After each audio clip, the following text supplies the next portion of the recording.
Scenario: a block A of mass 3 kilograms is released from rest at the top of a 4.0 meter long plane incline at an angle of 30 degrees above the floor.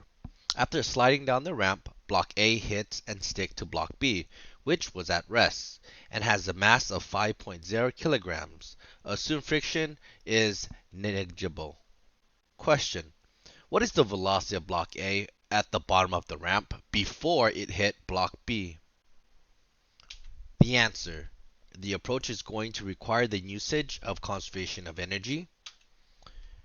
At the start, it has all potential energy and no kinetic. That's why the left-hand side is just mgh. On the right-hand side, once the block reaches the ground, it has all kinetic energy and no potential. That's why it's 1/2 mv squared. The subscript of A on the letters just indicates this is for the block A. The issue now is that you need to find the height h. You will need to use trig on the right triangle to find it. The height value is going to be 4 sine 30. Sine is because it is on the opposite side to the angle, that 4, because that was the value of the hypotenuse. If we plug that in the calculator, h does give you a very neat value of 2 meters. Substitute that in. The mass was 3, gravity was 10, and you can now solve for the v. Once you take the square root, make sure you use the positive value. It should get you 6.32 meters per second for the velocity of block A. Next question: what is the velocity of the blocks after the collision? Round your answer if needed. Here, you're going to be using the conservation of an elastic momentum collision because the block does stick together.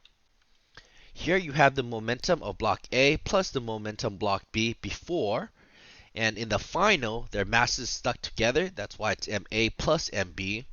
And there's only one velocity because the blocks do stick together and they have a new velocity together. Notice that the momentum of block B is equal to 0 because it was at rest. You can plug in the values. For A, the 6.32 for the velocity does come from the first part of the question.